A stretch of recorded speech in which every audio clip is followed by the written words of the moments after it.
Coming at you from Bellingham, Washington. This is Two Nuts in the Sack. I'm Julie. And I'm Gavin. And let's get ready to get spooky. Tonight we are going to dive into the second chapter of our paranormal series of podcasts, Ghosts. Ooh. Specters, apparitions, spirits, whatever you choose to call them. Ghosts are a fascinating section of the paranormal. Yeah, ghosts have been a part of human culture as long as there has been culture. As I said before, almost everyone has a story of a close encounter with a spirit. Every town has a ghost story. Bellingham has its own, the Fairhaven Lady in the Green Dress. Do you want to hear about the Lady in the Green Dress? Absolutely.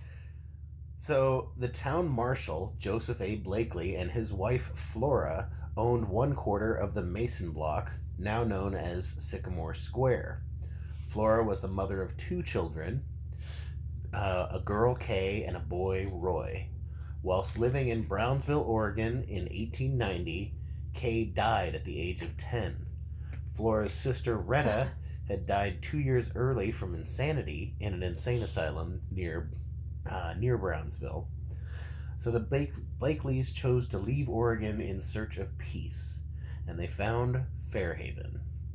Joseph assumed the position of marshal, but 2 years later, at the age 33, Flora was dead, leaving Joseph and Roy to grieve for their loss. The cause of death was listed as disease of the brain. Wow. What made the death stranger was that there was no attending physician listed on the death certificate to verify the cause of death.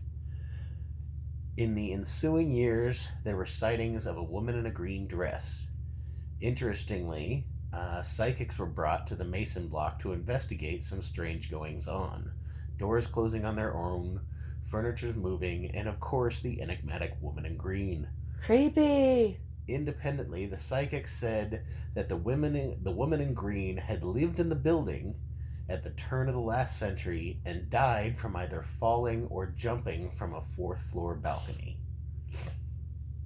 Was she depressed from the untimely and all too recent death of her daughter Kay? Had she thrown herself off the balcony, or was she pushed? A disease of the brain could be interpreted many ways. Could the stigma of mental illness have caused Joseph to murder his wife to avoid embarrassment? All is speculation to this day. But also to this day, current residents of the building still report hearing noises, seeing the woman in green, and any chairs in the Blakely's former residence find themselves turned and looking toward the north over Bellingham Bay, a favorite vantage of Flora Blakely, believing this to be her favorite view of Fairhaven. Wow. Ghosts in our hometown. Freaky. Now, ghost hunting has been a hobby of many throughout the ages. In Victorian England, it was considered fashionable for aristocratic ladies to hold seances after tea with friends. Ghost clubs were formed on college campuses, notably the Society for Psychical Research, that's a mouthful, but was established in 1882. The society was open-minded and progressive. A woman, Eleanor Sidgwick, was one of the original investigators and later became president. With few arguments to be made, she could be considered one of the first female Ghostbusters. Very cool. In the late 1800s in America, we were experiencing a surge of psychic mediums claiming to be able to speak to the dead. Most were exposed as frauds by skeptical investigators, most notably Harry Houdini, the famed escape artist, whose interest in mediums started genuinely, as he wanted to reconnect with his mother who had died shortly before. With his keen knowledge of magic and showmanship, he was quickly alerted to the falsehood of the medium he had hired, and he made it his mission to debunk mediums whom he claimed were not only frauds, but preying on the broken hearts of people trying to communicate with their departed loved ones. Over the years, there have been a few investigators that helped to keep the flame burning for the ghost hunters. One such person was Peter Underwood. Called the King of Ghost Hunting, Underwood spent his life in pursuit of the paranormal, cataloging hauntings and ghost sightings, writing myriad books that have become a veritable roadmap of the spiritual and spooky throughout the UK.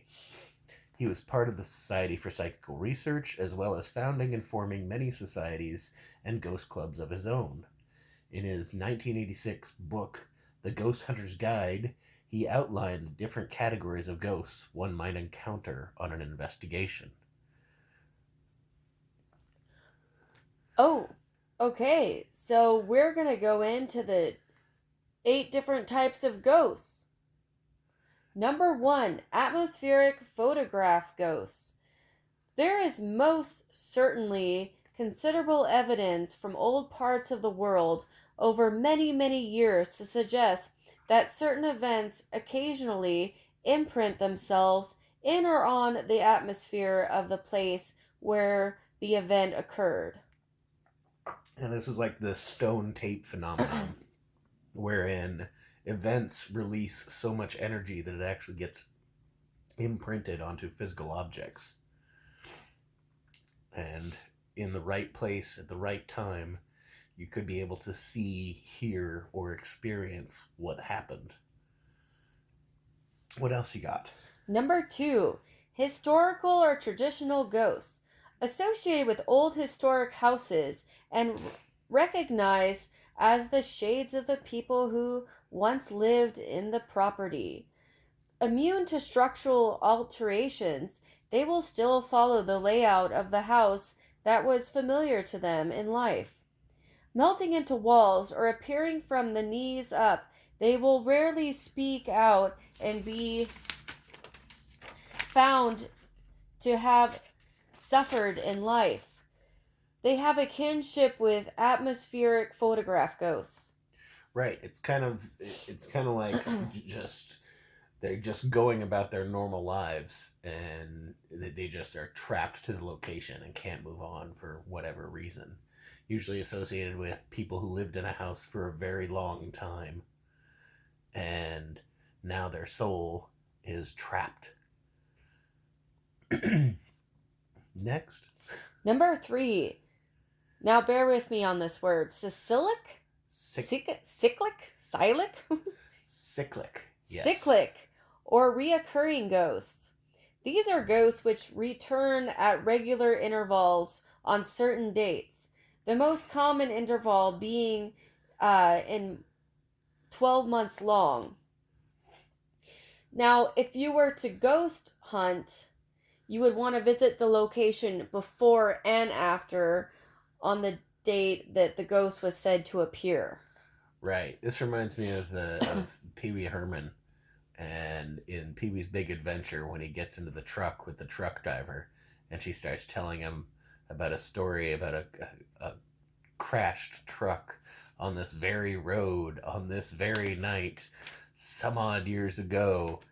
And as it turns out, Large Marge, the lady who had given him a ride and helped him, was this ghost, which he didn't find out really until he got into the bar, and she said, "Tell him Large Marge sent ya." And so when she goes in, everybody's kind of freaked out because one, Pee Wee Herman just walked into the bar, which sounds like the opening to a bad joke, but he had gotten a ride from a woman who had been dead for like 40 years. Oh, wow. But that's what that makes me think of. All right, this brings us to number 4, modern ghosts. Ghosts of modern people and modern things such as vehicles. There was a sighting case of the Phantom Bus, seen for years racing along the roadside in North Kensington, that caused a number of accidents, until one fatal accident resulted in the road being altered.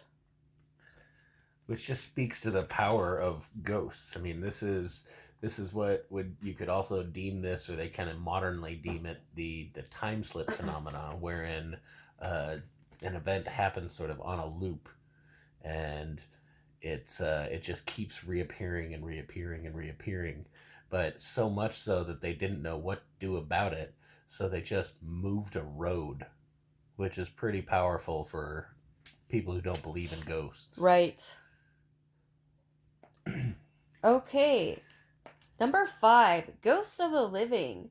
This involves apparitions of people who are very much living in the material world. It might involve someone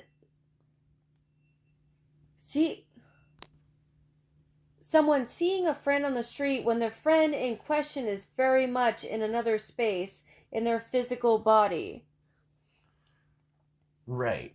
Like, you and Lucky had an experience like this one time. Yeah, when we were in Reno, Nevada, we had just visited my cousin, and when we came back to Washington State, my son is like, I just saw our cousin, Mom. I'm like, no, you didn't. That's not possible. He's still in Reno. Spooky. Very spooky. Or just mistaken identity. Yes. Number 6, crisis apparitions, or deathbed apparitions. Apparitions. My apologies. Hauntings of a limited duration where the apparition of someone dying or newly dead is witnessed during or soon after the moment they pass over. Very common and rarely seen more than 4 days after the key moment.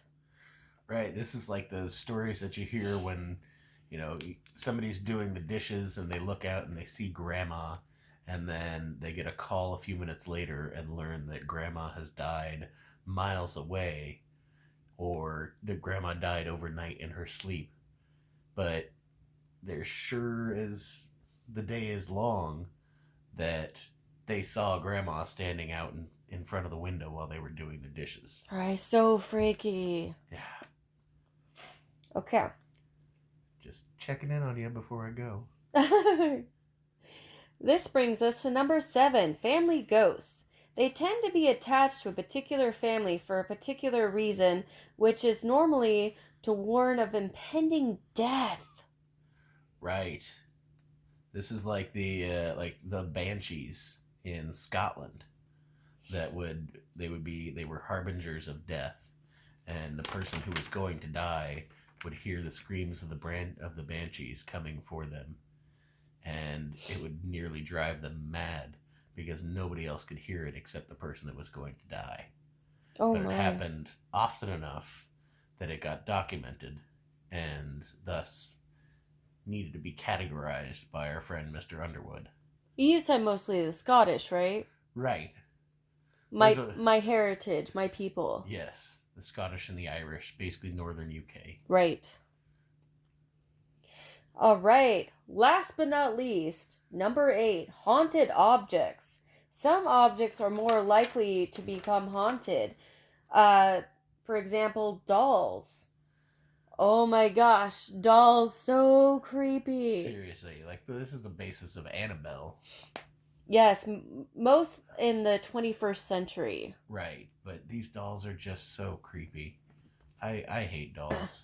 I did too. This reminds me when I went to Spokane, Washington to visit my aunt and uncle. My Aunt Sue has a bedroom totally dedicated to dolls. I was pregnant with my son and she made me sleep on the bed of this room of dolls. Little cherubic porcelain faces just never-endingly staring into just your soul. Staring at you, just watching you. Yeah. The ones that open and close their eyes freak me out the most. Yes.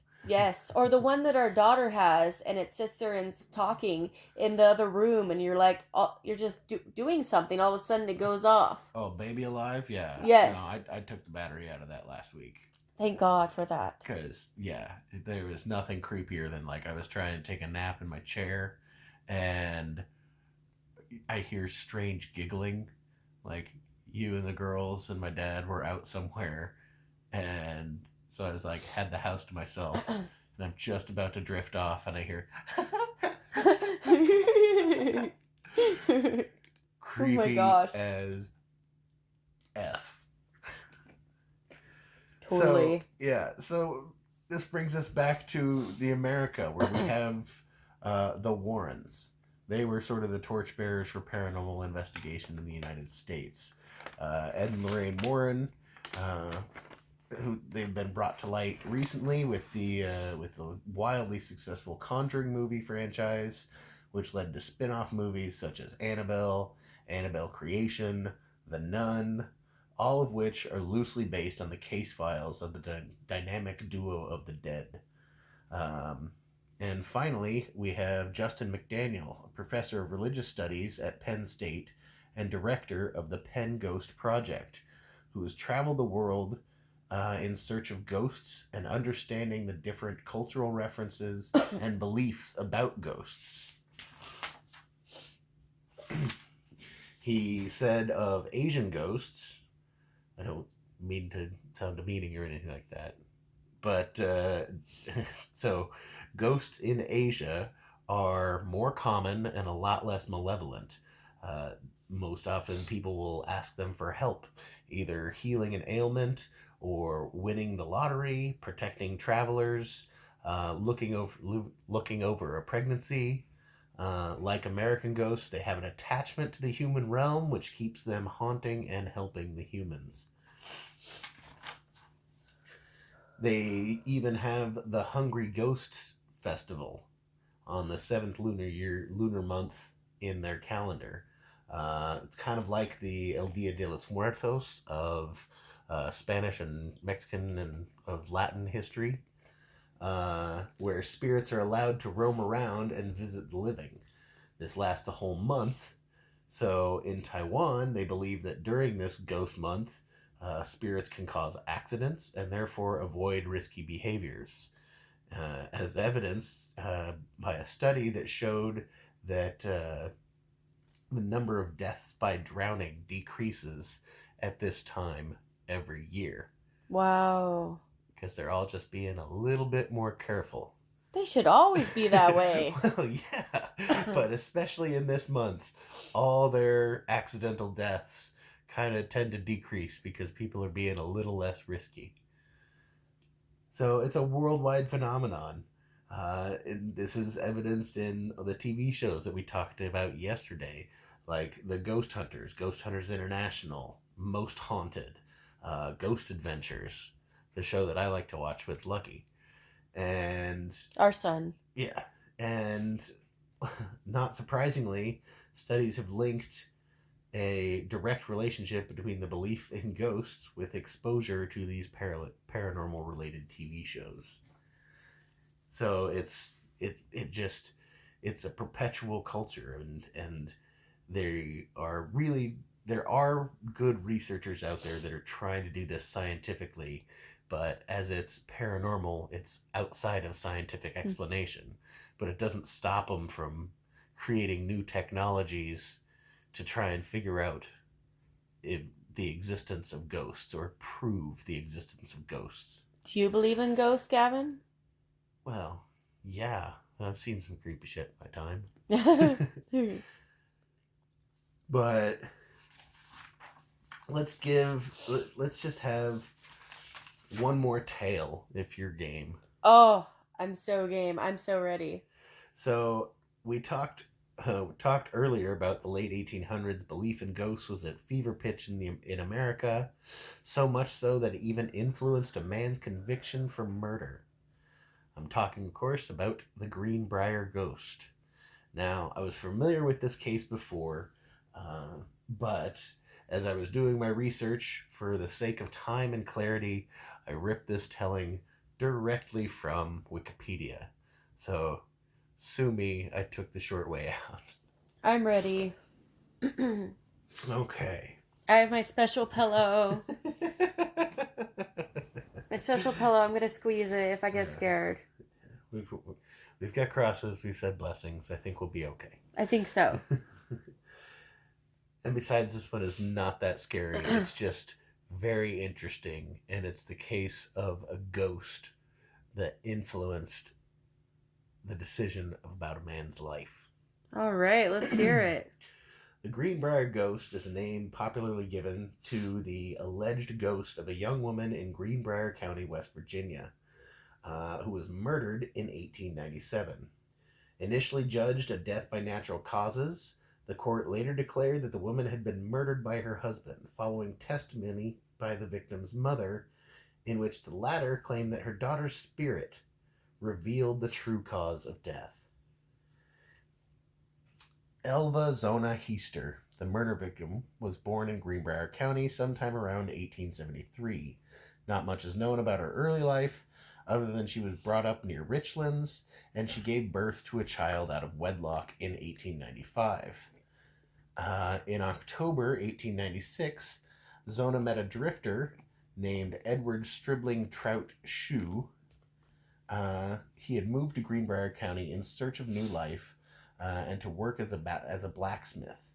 Shoe found work in a shop of one James Crookshanks, and Zona met him not long after his arrival in town. The two soon fell in love and married. Despite all objections to the match by Zona's mother, Mary Jane Heister, who had taken an instant dislike to Shoe. Maybe it was his name. Probably. You're just a shoe. He's just an old shoe, needs to be thrown out. The couple lived peacefully for a short time, but on January 23rd, 1897, Zona's body was discovered at her home by a young boy who had been dispatched to the house by Shoe on an errand. The boy found Zona lying at the foot of the stairs, stretched out with her feet together and one hand on her stomach. Oh my God. The boy ran to tell his mother, who summoned the local doctor and coroner, George W. Knapp. Knapp did not arrive for close to an hour. By the time the doctor arrived, Shoe had carried his wife's body upstairs to the bedroom and laid her out on the bed. He dressed the corpse himself. Creepy. This was unusual, as traditionally the job of washing and preparing the body for burial would be undertaken by women in the community. Nevertheless, Shoe dressed her in a high-neck dress with a stiff collar and placed a veil over her face. Shoe remained by the corpse while Dr. Knapp examined it, cradling his wife's head and sobbing. Knapp, noting the husband's grief, gave the body only a brief examination, noting some bruising on the neck. When he tried to look closer, Shoe reacted so violently that Knapp ended the examination and left the house. Murderer! Initially, Zona's cause of death was listed as everlasting faint. Later, this was changed to childbirth. Knapp had been treating her for quote-unquote female trouble for 2 weeks before her death, but whether she was pregnant or not is unknown. Zona's parents were soon informed of her death, and Mary Jane Heister is reported to have said, "The devil has killed her." Oh my gosh. Upon hearing the news. Zona was buried on January 24th, 1897, which I'm not sure about that date because that's one day. Right. It's like she died and the next day she's buried. Right. In the local cemetery, not now known as the Soule Chapel Methodist Cemetery. Shoe showed great devotion toward the body, keeping a vigil at the head of the open coffin during the move. The body was laid out in Heister's house. Soon his behavior began to arouse suspicion. During the wake, his grief changed repeatedly from overwhelming sadness to incredible energy. He allowed no one to come close to the coffin, especially while he was placing a pillow to one side of her head and a rolled-up sheet on the other. Oh my. He explained these additions by saying that this would help his wife rest easier. Bullshit.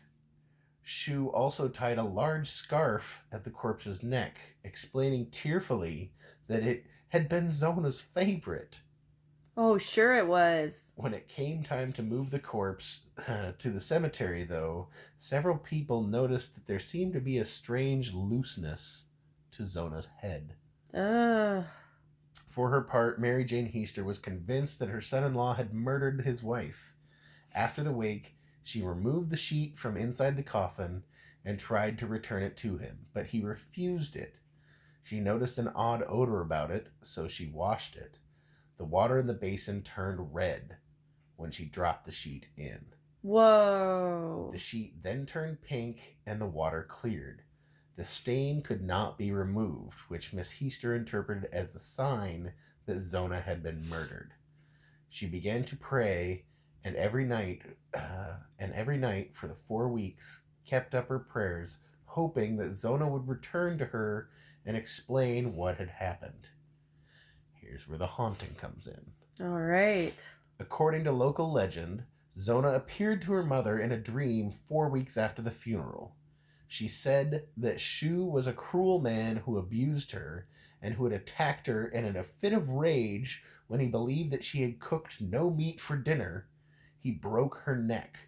Oh my God. To prove this, the ghost turned her head around until it was facing backwards. Holy fucking shit. Supposedly, the ghost appeared first as a bright light, gradually taking form and filling the room with a chill. She's said to have visited Mrs. Heaster, her mother, over the course of 4 nights. Oh. Armed with the story allegedly told by the ghost, Mary Jane Heaster visited the local prosecutor, John Alfred Preston, and spent several hours in his office convincing him to reopen the matter of her daughter's death. Whether he believed her story of the ghost is unknown, but he did have enough doubt to dispatch deputies to re-interview several people of interest in the case, including Dr. Knapp. He was likely responding to public sentiment, as numerous locals had begun suggesting that Zona had been murdered. Preston himself went to speak to Dr. Knapp, who stated that he had not made a complete examination of the body. This was viewed as sufficient justification for an autopsy, and exhumation was ordered and an inquest jury formed. Zona's body was examined on February 22nd, 1897, in the local one-room schoolhouse. Shu had vigorously complained about this turn of events, but was required by law to be present at the autopsy. He responded that he knew he would be arrested, but that no one would be able to prove his guilt. Scumbag. The autopsy lasted 3 days and found that Zona's neck had indeed been broken. According to the report published on March 9th, 1897, the discovery was made that the neck was broken and the windpipe mashed. On the throat were marks of fingers indicating that she had been choked. Oh, that is sick. The neck was dislocated between the first and second vertebrae. Oh, it's the disgusting. ligaments were torn and ruptured. The windpipe had been crushed at a point in front of the neck. On the strength of this evidence, his behavior at the inquest, Shu was arrested and charged with the murder of his wife. Good. Shu was held in the jail in Lewisburg while waiting for the trial to begin. During this time, more information about his past was coming to light. He had been married twice before. Oh. His first marriage ended in divorce, with his wife accusing him of great cruelty. His second wife died under mysterious circumstances less than a year after they were married. Zona was his third wife, and Shu began to talk of wishing to wed 7 women. What? He freely spoke of this ambition while in jail and told reporters he was sure he would be let free because there was so little evidence against him. Oh my God. The trial began on June 22nd, 1897. Mary Jane Heaster was Preston's star witness. He confined his questioning to the known facts of the case, skirting the issue of her ghostly sightings. Perhaps hoping to prove her unreliable, Shu's lawyer questioned Miss Heaster extensively about her daughter's visits on cross-examination, but the tactic backfired when Miss Heaster would not waver in her account despite intense badgering, told the same story over and over and over again. It was the same story. As the defense had introduced the issue, the judge found it difficult to instruct the jury to disregard the story of the ghost. Many people in the community seemed to believe it. Good.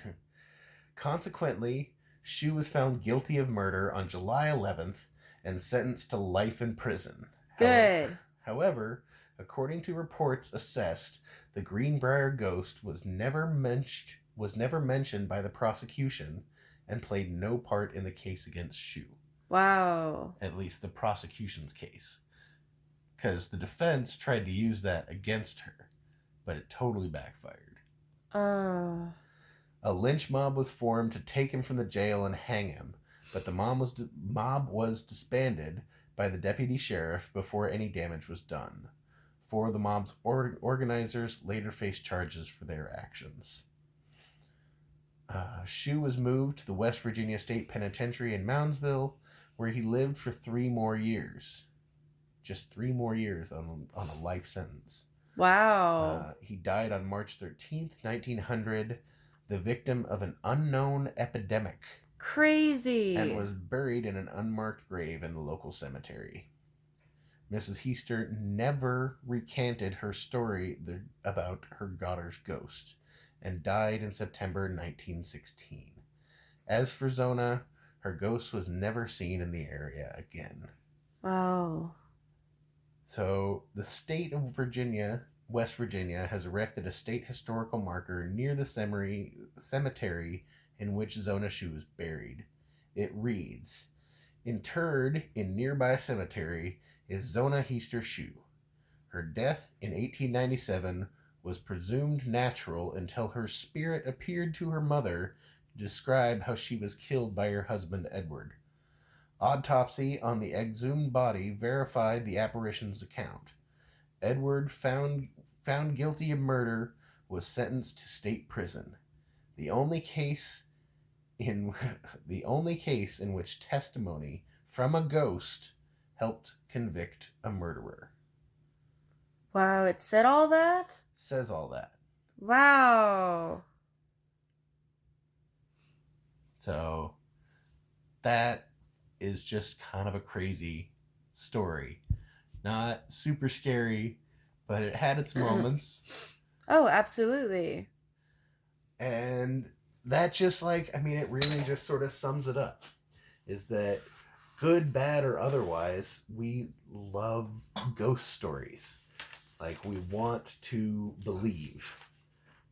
We like to be scared too. Right, but ultimately it comes down to something simpler than that.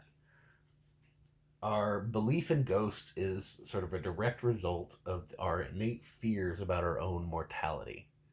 We want to know that we go somewhere. Right. So, right. While the idea of ghosts, spirits, specters is terrifying, but in a broader context, they're evidence for survival of the soul. And if that ain't a kick in the sack, I don't know what is.